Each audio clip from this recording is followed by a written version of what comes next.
So this video will explain this 4.1 handout where you're going to be practicing drawing precipitation reactions on the molecular level and identifying the precipitate that's formed. So you will need access to the reference sheet and the ionic charge chart. I suggest you open those in a separate tab so that you can easily reference those as you move through this activity. So in this chart, you have 3 different reactants.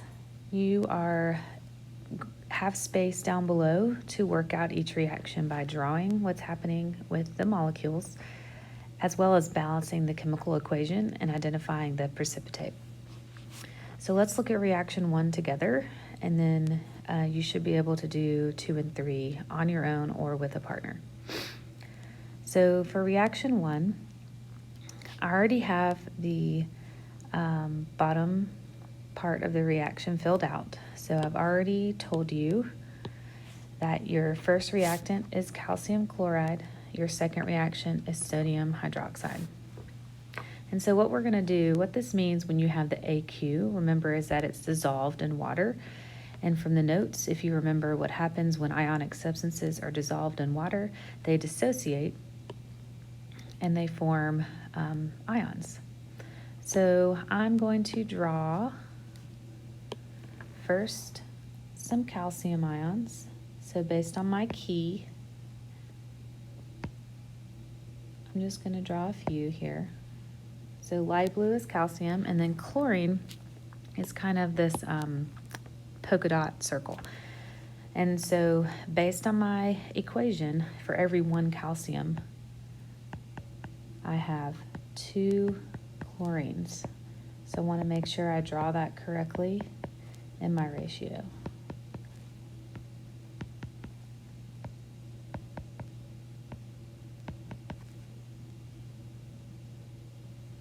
I think that's right. Here we go. So I should have 8 chlorine atoms and 4 calcium atoms. My next substance is sodium hydroxide. Sodium is a striped circle. Okay, so I have 4 of those. And then oxygen is red. So for every 1 sodium, I have 1 oxygen. And in this case, oxygen is functioning as a polyatomic ion with hydrogen as hydroxide. So it's really an OH minus 1 ion. And so I'm going to draw my hydrogens still bonded with my oxygens. And I know it's a polyatomic because if I look over here in my products, I can see that it's OH is in parentheses, so it's a polyatomic. So I'm going to draw it bonded to my oxygens. So it's its own ion. So then in my products box, okay, what's happening is my 2, you can think of it kind of like your 2 beginning substances. Okay, whereas when we started, they were bonded to, calcium was bonded to chlorine and sodium was bonded to hydroxide. What's happening is they're going to swap places, so you can see that in our product. And so I know they've swapped places. And if I look at my solubility rules, I'll see that hydroxide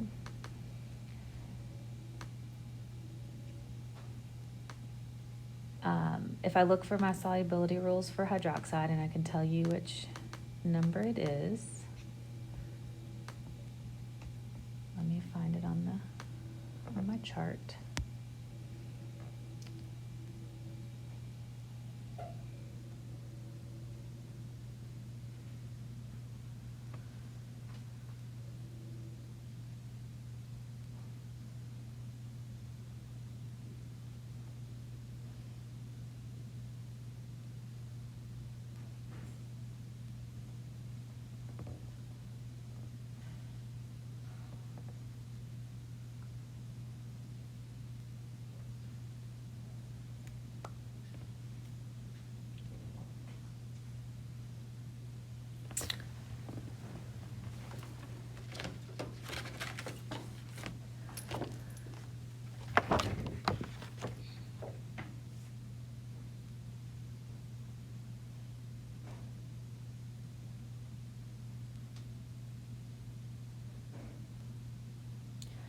So we're missing a rule on this chart that I will have to go back and add. But it's all hydroxides are insoluble except group 1, barium and strontium, and so this is calcium. That means that it's insoluble. So that is how we get this solid precipitate. Okay, so I just would look at my rules and I would see that hydroxides are insoluble, so that means that it's going to not dissolve, so it ends up with a S, a precipitate. So when I draw my product, let's see, sodium is a straight line. I know that my NaCl is aqueous. That means it's dissolved in solution. So it's just going to be floating around just like it was before. Okay, and same thing with my chlorine. My chlorine is going to be floating around in my solution just like it was before. And this time my calcium is going to form a precipitate with my hydroxide. Okay, and I need a red, so here's an oxygen, because they're bonded together now, right? Because it's a solid.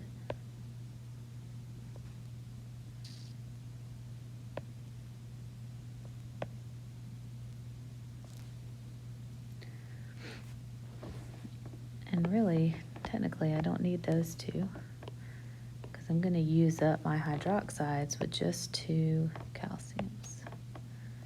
So there's my hydroxides with my 1 calcium, and then you end up with 2 extra calciums in the solution. I'm not super worried about your numbers being accurate in this drawing. I'm just wanting you to recognize that if it's aqueous, it belongs in the solution. If it's a solid precipitate, it's going to clump up in the bottom of your container. Okay, so we're just kind of showing how they dissolve in solution at the beginning, and then if you have a precipitate, it shows on the bottom. And so here, I would just make sure we've balanced our equation. Okay, so you can balance your equation below. So let's see, that means if I have 2 chlorines here, I only have 1 chlorine here, so I need a 2. That gives me 2 sodiums, so I need to put a 2 over here. So I have 2 sodiums. Now I have 2 hydroxides with my 2 hydroxides. So that is good. Okay. So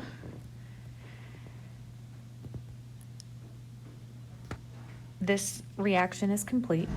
Okay, and so what I would do in my chart up here, I'm going to say, yes, there's a precipitate. Okay, and then my precipitate formula is calcium hydroxide, which is, this one was given to you in the reaction. And so for reaction 2 and 3, if you scroll down, I've given you your reactants here. So you're going to draw them out just like you did in reaction 1. Remember, then we're going to kind of swap these two, okay, so that to figure out our new products. Make sure you're paying attention to your charges. So remember, calcium is a 2+, sodium is just a 1+. So when you swap those, right, you're going to have 2 different formulas here. I think I can work this one out for you because it's a little different. So here, once I swap, I end up with calcium as a 2+. Carbonate has a 2-. Okay, and sodium, which has a 1+, and chlorine, which has a 1-. Okay, so those are my new products. So what you would need to do is crisscross your charges. Okay, write your formulas up in the blank. So you're going to have this one plus this one. And then you're going to have to use your precipitation rules, your solubility rules, to decide, is this is one of these going to be insoluble? So remember, if it's insoluble, you're going to put an S afterwards, a solid, because that means it's not going to dissolve. Okay, so you're going to look on your rules for carbonate. Okay, and then you're going to look on your rules for chlorides, or since sodium is a group 1, it's in our first column, it could also fall under the group 1 rules. Okay, once you do that, you're going to balance, write out your balanced equation, and then you can move on to reaction number 3. So hopefully this helps. If you still have questions, please reach out to your teacher for additional help.